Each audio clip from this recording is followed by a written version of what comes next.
What's up? Welcome back to Nowstalgia. Dave here with a review of Emily, the biopic film about the English author Emily Brontë, starring Emma Mackey in the title role. You know, to be honest up front, I am not super familiar with Emily Brontë. She's very famous as a, Victorian England, English literature figure for her one novel, Wuthering Heights, which has become a staple to this day. But I wasn't really familiar with the Bronte story, which has a lot of intrigue to it. However, I am quite familiar and interested in Emma Mackey as a acting talent. I think she's really been on everyone's radar in a huge way since she broke out with Sex Education on Netflix, obviously. And since then, she's kind of been, I think, impressing with taking interesting roles. She was in the French romance film Eiffel. She'll be in the upcoming Barbie film from Greta Gerwig. And then, of course, jumping into a biopic role, really meaty part to really show off her chops. And she definitely seems to be having a really tactful approach to her career, which is really exciting because anyone who's seen her in Sex Education or even Death on the Nile, where I think she was arguably the best part about that movie, she is a really impressive actor, really expressive with her face and just an impressive new talent. So really exciting.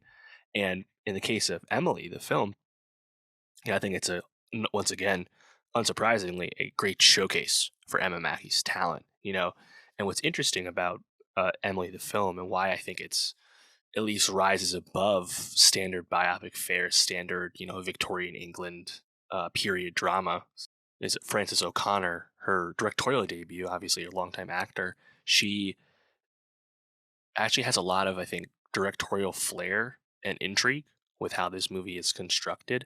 Notably, Emily as a film kind of plays fast and loose with the facts. Emily Bronte's story is not super rich on Wikipedia. There's a lot of unknown, I guess, to how this went. Bronte, of course, part of this uh, general literature artistic family in terms of landed Victorian gentry goes, and O'Connor, I think, does a really good job of really placing you in that period setting. There's some really awesome like landscape shots, right around the Bronte house. They're just kind of like looking out on the vast English countryside, and honestly, like watching Emma Mackey uh, walk on that hill with her brother Branwell, played by Phelan Whitehead. God, it really reminded me of Joe and Laurie in Little Women 2019, just like really like sweeping vista. But O'Connor gives you those landscape shots, but also like has some really cool like camera work where there's like this blue hue on the lens, and there's almost like more dream like sequences, and there's a really impressive scene, probably the best scene in the film, is this moment where Emily is with her siblings as well as this local clergyman who has come to town at the behest of her father, and they're all like playing this kind of like guessing game, charades type game, where they would wear a like theater mask, full face mask, and the drama mask, the iconic like white mask, and act things out. And Emma Mackey, as Emily really gives her all into it. This really like haunting scene, almost acting as if she was possessed, imbuing the siblings' dead mother in the process. It was really, I think, transportive scene, and just the way like O'Connor is able to weave these moments, which obviously this is like a manufactured creative license type scene, but it's like incredibly effective. And I think the movie does a really good job of highlighting why Emily Bronte was viewed as a bit of a recluse and a bit of a outsider within her family and within her general community, and how that perhaps could have led to her being the type of author she became.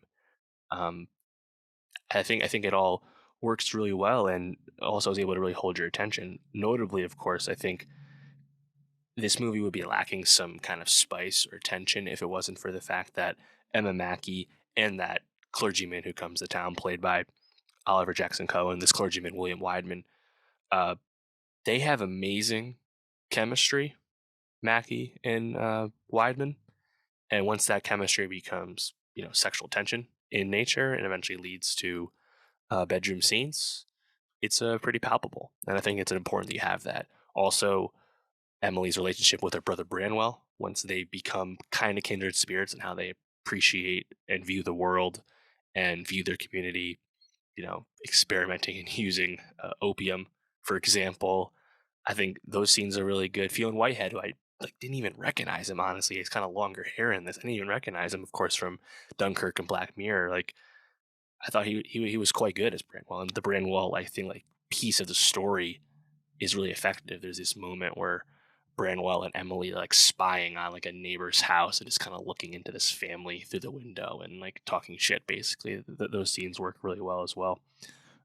Yeah, so I think just in general, like the reason to watch this movie is if you're an Emily Bronte fan, read the book, obviously you'd want to see it. But if not, it's because of Emma Mackey. She's a really talented actor. In fact, she won the BAFTA Rising Star earlier this month, which is a pretty prestigious and notable award that I wish the Oscars had. Like a breakthrough performer type of award.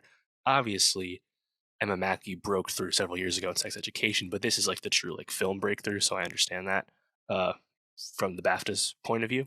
But yeah, I'd say check it out. Emily, pretty solid. It's been limited release. It's little seen at this time, although it came out in the fall last year in the UK, so it's out there. But let me know, what'd you think of Emily? Are you an Emma Mackey fan? Are you excited for her in Barbie? And for more movie reviews, subscribe, and I'll see you next time.